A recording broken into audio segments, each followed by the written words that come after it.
that many times I'm sure that we've all taken time just to stop and reflect many times when we hear what's happening in the news or read the newspapers.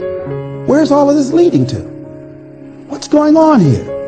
And so I think that now more than ever, we must begin to look at what are the things that we can do that would put us on some firm footing in life, that will enable us to do some things and use some powers that we have, that many of us go through life never ever discovering that we have those things going for us.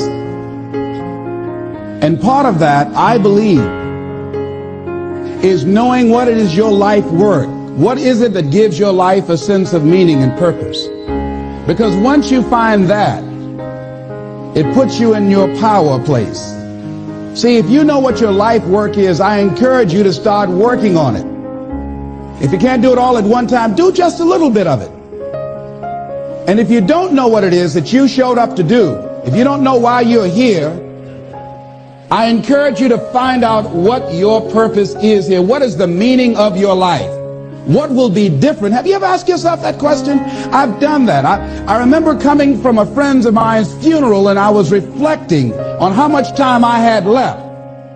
And I went for a walk in a park thinking about this guy whose life was so promising.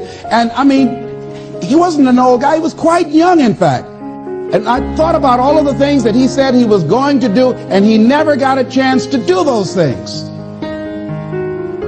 And I started thinking about my own life and how much time I had left to do the things that I would like to do. And at that time, I wasn't sure what my life purpose was, what my life's work was. I wasn't sure about it at that time. And I thought about it quite a lot. I had some idea, but I wasn't convinced. That I don't think I felt worthy.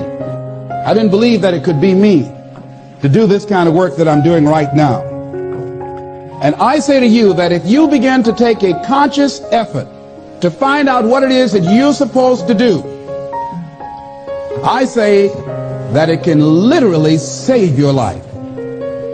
I said that it can literally save your life. 85% of the American public, according to recent studies, are going to jobs that they hate, working on jobs that do not challenge them. They get sick thinking about going. Because, see, when you go to a job and you already know how far you can go, you can already see that proverbial glass ceiling. See, when you're going someplace and you already know how much you're going to make, you already know how far you can go, you're in a dead-end position. It erodes your self-esteem. It lowers your sense of yourself. It creates an inner turmoil. It creates an emptiness in you. So I say that your life is worth finding what it is that you're supposed to do. And I'm not saying quit your job. I'm saying find it and do just a little bit of it. Just start working at it just a little bit, but do find out what your work is and hold on to it, and don't let your dream go. Don't let it go. See, and here's something else I want you to begin to look at. Why is it that most people don't pursue their dreams or don't do better than what they're doing if they're capable of doing it? I think that many of us don't go the next step because we don't know what to do yet. And I say that the reason that we don't even explore the possibility of what to do is because subconsciously we don't believe that it can happen for us, and we don't believe that we deserve it. Here's something else.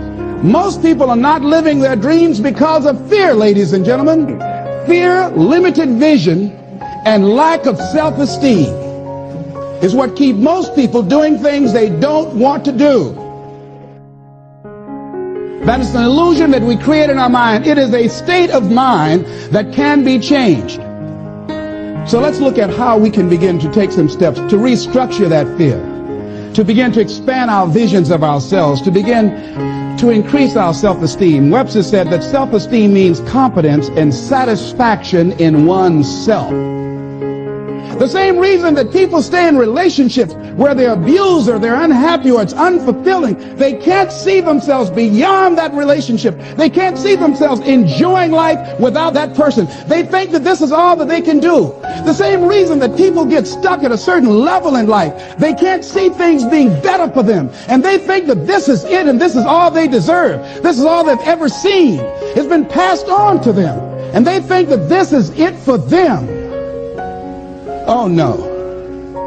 I was looking what Dr. Blanton, Smiley Blanton, who was a colleague of Dr. Norman Vincent Peale, what he said about fear. He said, fear is the most subtle and destructive of all human diseases.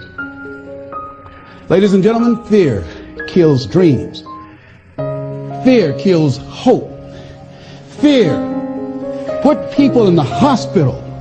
Fear can age you. Fear, ladies and gentlemen, can hold you back from doing something that you know within yourself that you're capable of doing, but it will paralyze you. And it seemed like you're in a hypnotic spell. And I ask you a question, what is the benefit? What's the benefit of allowing fear to hold you back?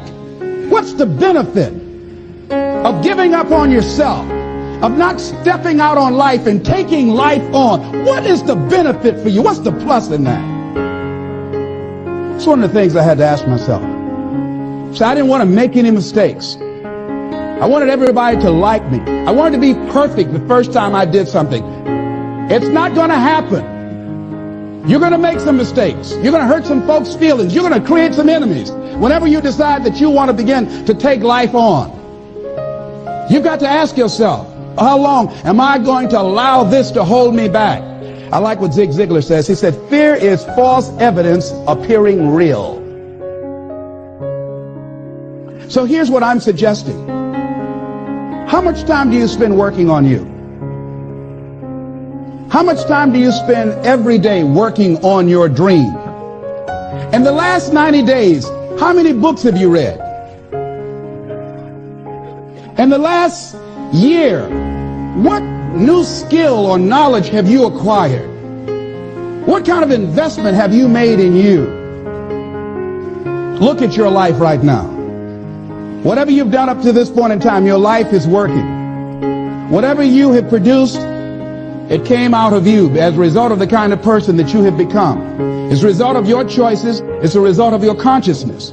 Now you have to ask yourself, are you satisfied with what you have produced?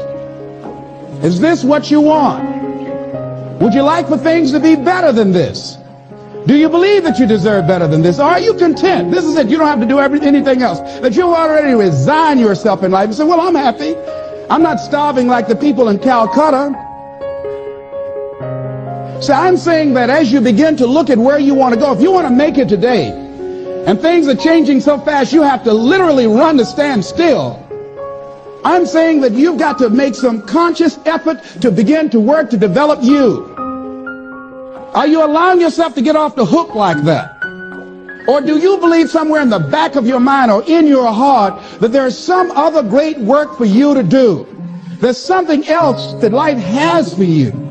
And that's why you're here. How do we handle this fear factor? How do we increase our self-esteem? You have to begin to fortify yourself. How do we do that? I believe that you have to begin to consciously monitor your inner conversation and start talking to yourself. Start building yourself up. Sometimes the only good things you will hear about you are the things that you say to you.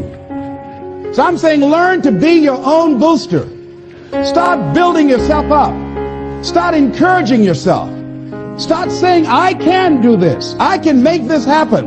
When I started thinking about becoming a speaker, I said, yes, I can do this. I can make this happen. When I start trying to convince myself I can be a businessman after flopping and failing and losing thousands of dollars and feeling stupid and dumb and having people take advantage of me because of what I didn't know, I had to talk to myself because people were saying to me that I was dumb. And somewhere in the back of my mind, I was saying, you're right. Look at what I've done. I had to say, no, Les. Hey, come on, man. Get yourself together. You can handle this. You just haven't figured it out yet. It's all right. This is your training period. This is the tuition you have to pay for what you don't know. You can do this. Other people have done it. It doesn't take an Einstein. Get you some people that can teach you some stuff that you don't know. Get you some people that have done it successfully and learn from them. Take some seminars, workshops, read some books on how to manage a business. Change the way you see yourself and begin to tend to the personal details. Understand that nobody's going to take care of your business better than you.